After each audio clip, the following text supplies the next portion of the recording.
Assalamualaikum warahmatullahi wabarakatuh. Kembali lagi dengan saya Sela Alindarisya dengan NIM 721141922. Di sini saya akan menjelaskan tentang bab 8 informasi dalam praktik. Yang pertama, ada informasi sebagai salah satu faktor penting penentu keberhasilan.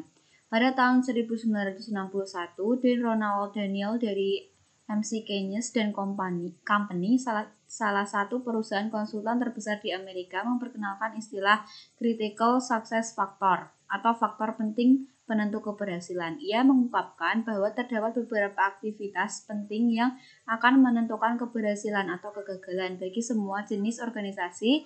Aktivitas penting tersebut adalah CSF. CSF didefinisikan sebagai pengembangan personal manajemen agen, pengendalian personal, administrasi, dan inovasi dalam menciptakan produk-produk asuransi yang baru. Kemudian ada sistem pemrosesan transaksi.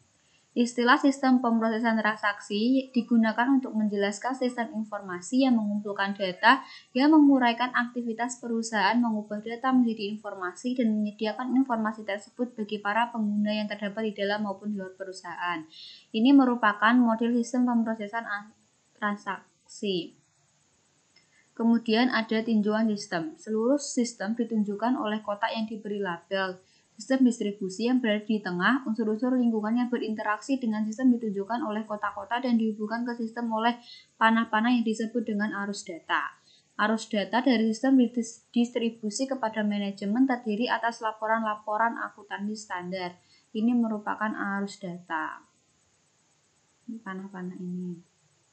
Kemudian ada subsistem utama dari sebuah distribusi. Diagram konteks cukup memadai untuk mendefinisikan batasan sistem unsur-unsur lingkungan dan antarmukanya.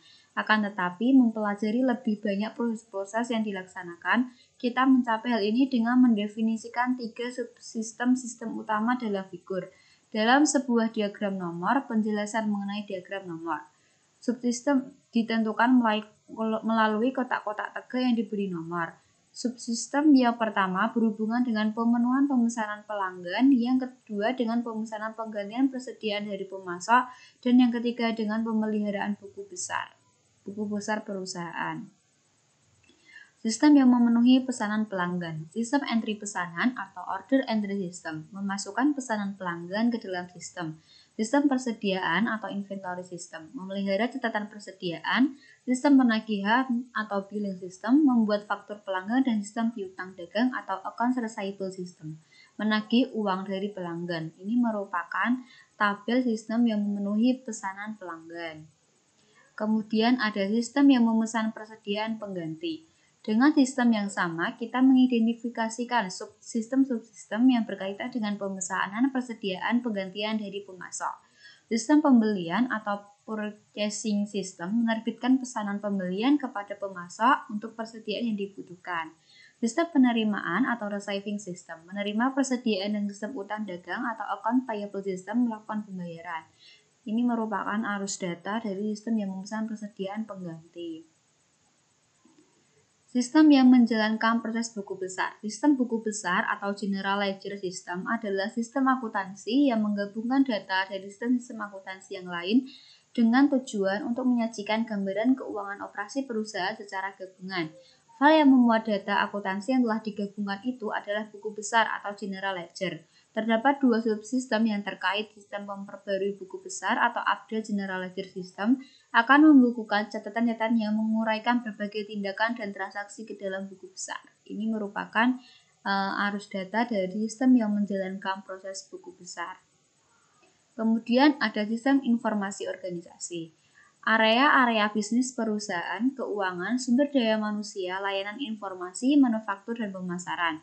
Menggunakan basis data yang diproduksi oleh sistem pemrosesan transaksi, ditambah dari sumber-sumber yang lain untuk menghasilkan informasi yang digunakan oleh para manajer dalam mengambil keputusan dan memecahkan masalah. Yang pertama ada sistem informasi pemasaran. Memberikan informasi yang menggabungkan dengan aktivitas pemasaran perusahaan.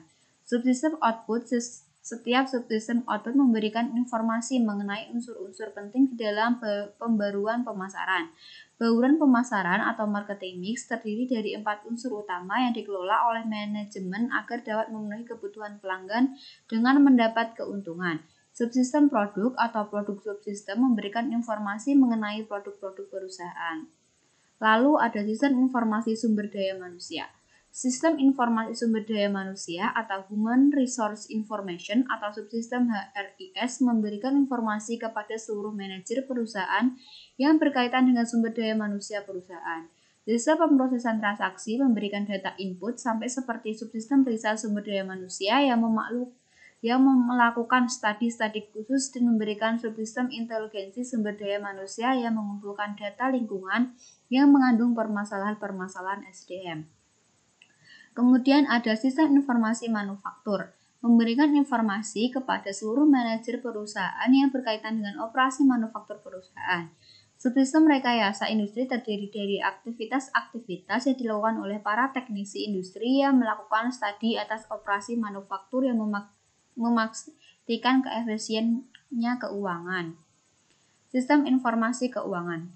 Sistem informasi keuangan atau Financial Information System memberikan informasi kepada seluruh manajer perusahaan yang berkaitan dengan aktivitas keuangan perusahaan. Subsistem audit internal terdiri dari aktivitas-aktivitas oleh auditor internal perusahaan untuk menjaga integritas sistem perusahaan. Kemudian ada sistem informasi eksekutif. Perusahaan terdiri dari stasiun-stasiun kerja eksekutif yang terhubung melalui jaringan ke komputer pusat.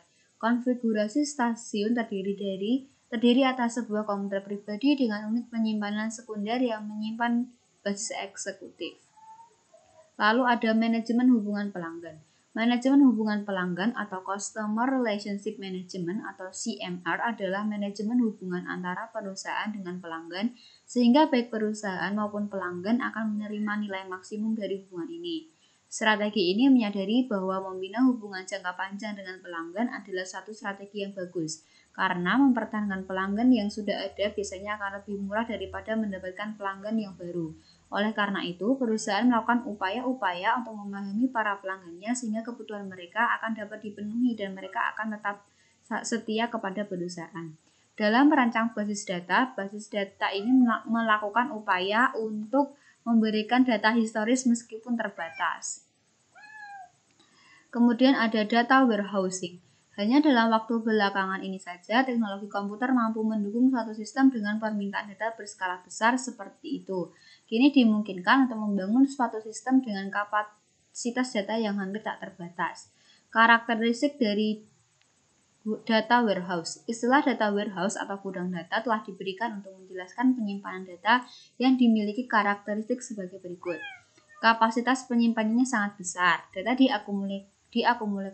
diakumulasikan dengan menambah catatan-catatan baru. Bukannya dijaga, tetap paling mutakhir dengan memperbarui catatan-catatan yang sudah ada dengan informasi yang baru. Data dapat diambil dengan mudah, data sepenuhnya digunakan untuk mengambil keputusan dan tidak digunakan dalam operasi perusahaan sehari-hari. Kemudian sistem data warehousing. Data warehousing adalah bagian utama dari data warehousing yang memasukkan data ke dalam gudang, mengubah isinya menjadi informasi, dan menyediakan informasi tersebut kepada para pengguna. Lalu bagaimana data disimpan dalam tempat penyimpanan data warehousing? Tabel dimensi data, pengidentifikasian, dan deskripsi akan disimpan dalam tabel dimensi atau dimensi tables. Istilah dimensi mengartikan pemikiran bahwa data tersebut dapat menjadikan basis untuk melihat data dari berbagai sudut pandang atau berbagai dimensi. Lalu ada penyampaian informasi. Unsur terakhir dalam sistem data warehousing adalah sistem penyampaian informasi yang mendapatkan data dari tempat penyimpanan data, mengubahnya menjadi informasi dan menjadikan informasi tersebut tersedia bagi para pengguna.